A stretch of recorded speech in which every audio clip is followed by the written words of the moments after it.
Assalamualaikum warahmatullahi wabarakatuh, sahabat guru se-Indonesia. Selamat pagi. Perkenalkan, saya Ritna Ningsih, calon guru penggerak Angkatan 7 dari Kabupaten Tulungagung, Jawa Timur. Akan menguraikan refleksi dan kesimpulan tentang pemikiran Ki Hajar Dewantara, yaitu Jurnal Refleksi Modul 1.1. Berikut uraiannya.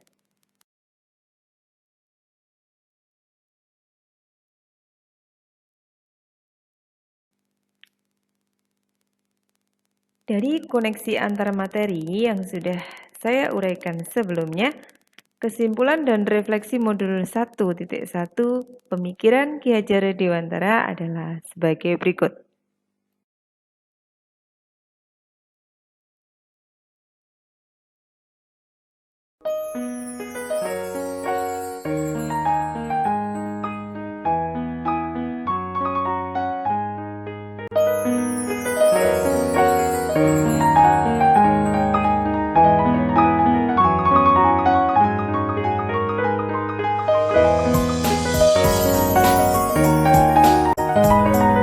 Berdasarkan potensi alam yang sangat melimpah dari daerah wilayah kami tempat kami mengajar, yaitu di SDN 1 Wonorejo, kami akan menguraikan tentang makna pendidikan. Apa pendidikan?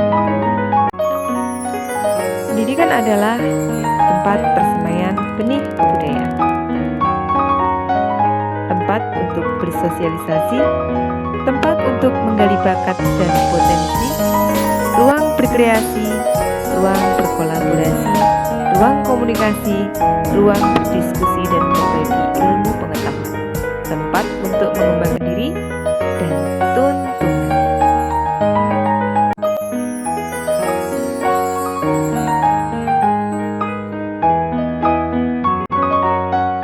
Setelah kita mengetahui apa itu pendidikan, marilah kita bahas apakah itu pengajaran. Pengajaran adalah proses memberikan ilmu. Pengajaran juga bagian dari pendidikan. Pengajaran bertujuan untuk menghasilkan skill atau kecakapan hidup.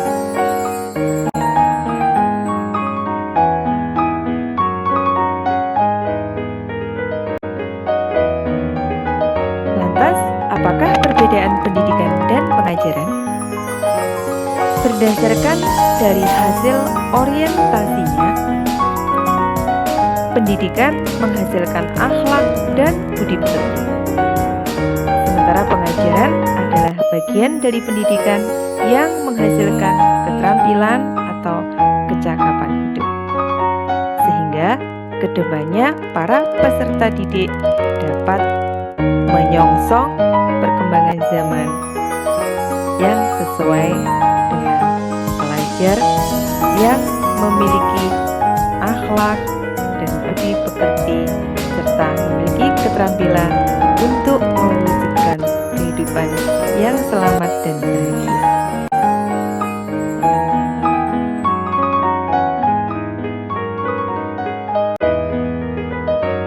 Kemudian, siapakah pendidik itu?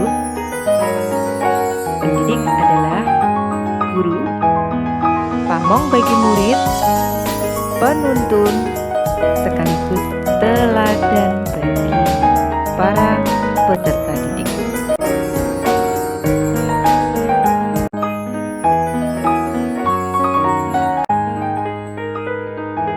Bagaimanakah seharusnya pendidikan itu berlangsung?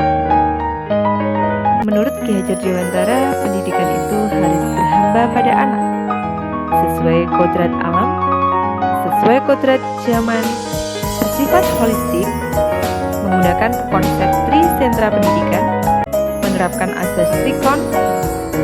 Mendidik diibaratkan menanamkan benih. Mendidik juga menghasilkan generasi yang memiliki profil Pancasila.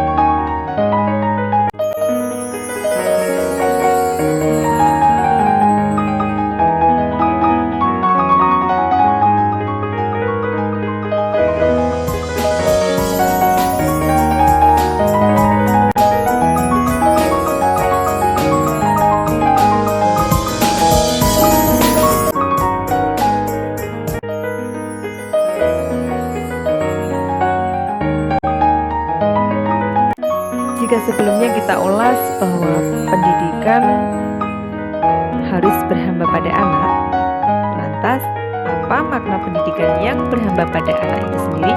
Baiklah, makna pendidikan yang berhamba pada anak yaitu sebagai seorang pendidik, kita sepenuhnya, seikhlasnya, layaknya seorang ibu atau bapak yang mendidik putra-putrinya untuk mampu mencapai kehendaknya atau untuk mewujudkan karsa.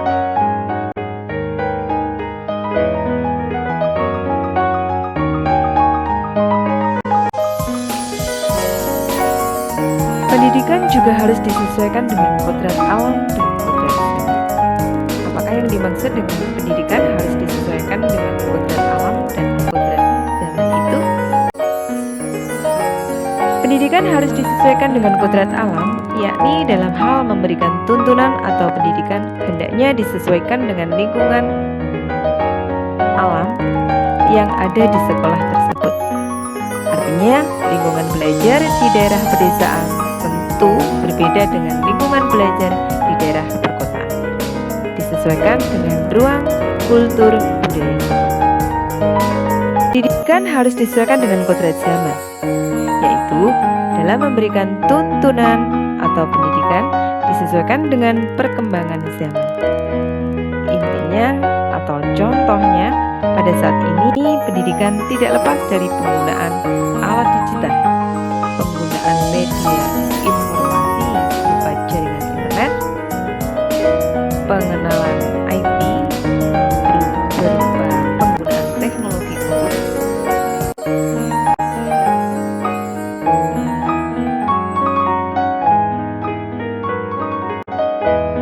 Selain itu, pendidikan harus bersifat holistik, yakni di dalam pendidikan ada olah rasa, olah cipta, dan olah karsa, sehingga kedepannya peserta didik bisa memiliki kecakapan dalam 3 aspek: afektif, kognitif, juga psikologi.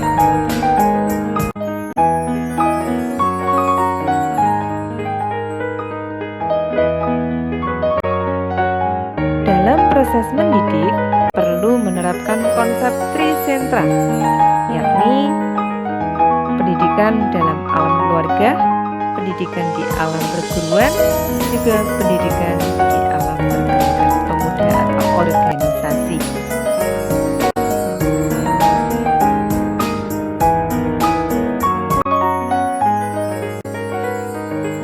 Selain konsep trisentra, ada juga asas trikon yang terdiri dari kontinu, artinya pengembangan yang dilakukan harus berkesinambungan, konvergen, artinya pengembangan yang dilakukan dapat mengambil dari berbagai sumber keilmuan, konsentris, artinya pengembangan yang dilakukan harus tetap berdasarkan kepribadian kita sendiri.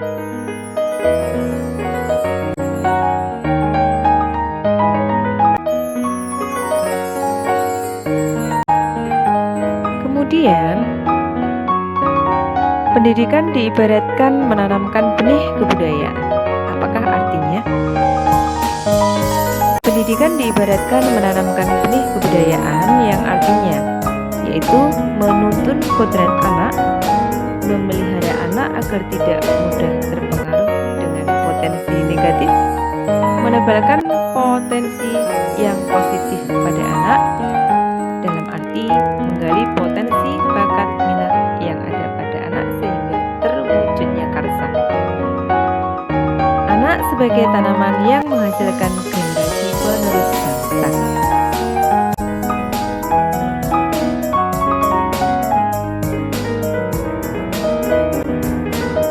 Generasi penerus bangsa yang seperti apakah yang diharapkan? Generasi yang diharapkan sebagai penerus bangsa adalah generasi yang memiliki profil Pancasila, yaitu bernalar kritis, kreatif, berkebinekaan, jiwa gotong royong, mandiri, beriman, dan berakhlak mulia, dan memiliki budi pekerti.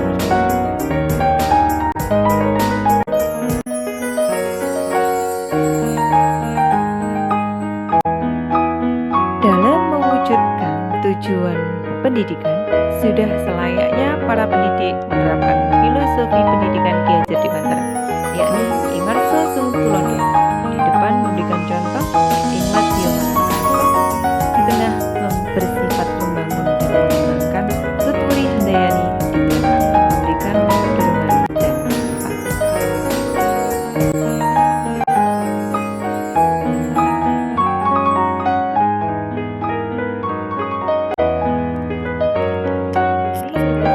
Di atas dapat kita tarik kesimpulan bahwa pendidikan adalah tempat persemaian kebudayaan dan kejujuran segala kodrat yang ada pada anak-anak agar dapat mencapai keselamatan dan kebahagiaan yang setinggi-tingginya, baik sebagai manusia individu maupun sebagai anggota masyarakat.